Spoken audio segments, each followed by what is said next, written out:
பிரியமானவர்களே, இயேசு கிறிஸ்துவின் இணையற்ற நாமத்தில் உங்களை வாழ்த்துகிறேன். இந்த மன்னாற்றுடைய டெய்லி பாட்காஸ்டை கேட்கிற உங்கள் ஒவ்வொருவரையும் கர்த்தர் ஆசீர்வதிப்பாராக. ஏசாயா 25வது அதிகாரம் 4வது வசனம் இப்படியாய் கூறுகிறது: கொடூரமானவர்களின் சீரல் மதிலை மோதியடிக்கிற பெருவெள்ளத்தைப் போல் இருக்கையில், நீர் ஏழைக்கு பலனும் நெருக்கப்படுகிற எளியவனுக்கு திடனும் பெருவெள்ளத்துக்கு தப்பும் அடைக்கலமும் வெயிலுக்கு ஒதுங்கும் நிழலுமானீர் என்பதாக. வெயிலுக்கு ஒதுங்கும் நிழல், எ ஷேட் ஃப்ரம் த ஹீட் என்ற தலைப்பின் கீழ் இன்றைய மன்னாவை தியானிக்கப் போகிறோம். மத்திய கிழக்கு நாடுகளில் வாழ்ந்து கொண்டிருக்கிறவர்கள் வெயிலின் தாக்கத்தை அதிகமாய் அறிந்திருப்பார்கள். குறிப்பாக ஜூலை மற்றும் ஆகஸ்ட் மாதங்களில் வெப்பம் மிக அதிகமாக காணப்படும். பருவநிலை மாற்றத்தின் காரணமாக உலகின் மற்ற பகுதிகளிலும் இப்போது இதே நிலை காணப்படுகிறது. வெயிலின் தாக்கம் நமக்குள்ளாக களைப்பையும் சோர்வையும் கொண்டு வரும்.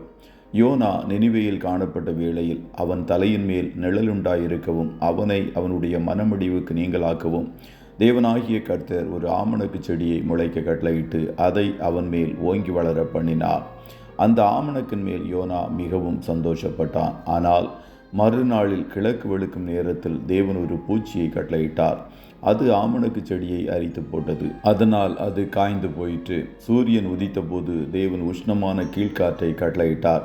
அப்பொழுது வெயில் யோனாவுடைய தலையில் படுகிறதுனால் அவன் சோர்ந்து போய் தனக்குள்ளே சாவை விரும்பி, நான் உயிரோடு இருக்கிறதை பார்க்கலும் சாகிறது நலமாயிருக்கும் என்றான். யாக்கோபு கூட லாபானிடம் கூறும்போது, பகலிலே வெயிலும் இரவிலே குளிரும் என்னை பட்சித்தது, நித்திரை என் கண்களுக்கு தூரமாயிருந்தது, இவ்விதமாய் பாடுபட்டேன் என்பதாக. யோபு உபத்திரவங்களின் பாதையில் சென்றபோது என் தோல் என்மேல் கருத்து போயிற்று, என் எலும்புகள் உஷ்ணத்தினால் காய்ந்து போயிற்று என்று கூறினான். சூலமித்தி கூறும்போது, நான் கருப்பாயிருக்கிறேன் என்று பாராதையுங்கள், வெயில் என்மேல் பட்டது, என் தாயின் பிள்ளைகள் என்மேல் கோபமாயிருந்து என்னை திராட்சை தோட்டங்களுக்கு காவற்காரியாக வைத்தார்கள் என்று கூறினாள்.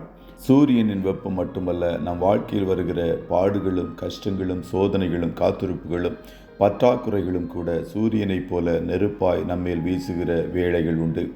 இப்படிப்பட்ட சூழ்நிலைகளில் நமக்கு நாம் ஆராதிக்கிற தேவன் வெயிலுக்கு ஒதுங்கும் நிழலாய் காணப்படுகிறார். இஸ்ரவேல் ஜனங்கள் 40 வருடங்கள் வனாந்தரத்தில் பயணம் செய்த வேளையில் அவர்கள் மேல் கர்த்தர் மேகஸ்தம்பமாய் காணப்பட்டார். ஆகையால் வெயிலின் உஷ்ணம் அவர்களை சேதப்படுத்த முடியவில்லை.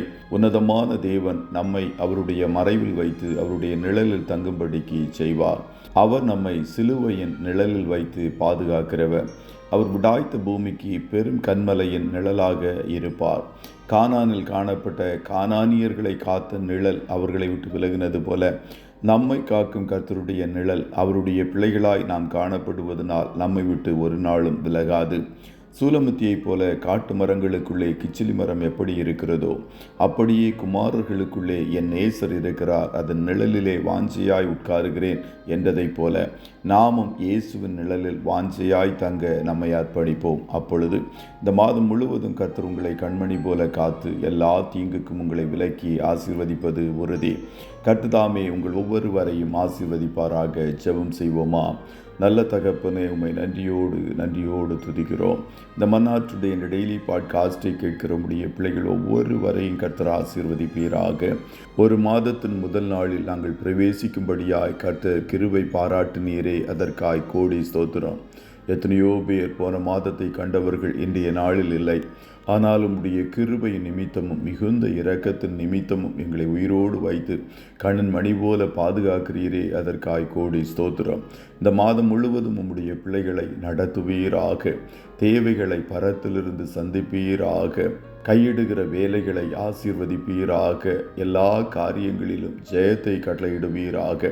இந்த புதிய மாதத்தில் உம்முடைய பிள்ளைகள் இன்னும் உம்மை நெருங்கி ஜீவிக்க கர்த்தர் கிருபை பாராட்டுவீராக. ஆட்டுக்குட்டியானவருடைய இரத்தத்தை ஒவ்வொருவர் மேலும் தெளிக்கிறேன். இயேசுவின் நாமத்தில் ஜெபிக்கிறோம் நல்ல பிதாவே. ஆமேன்.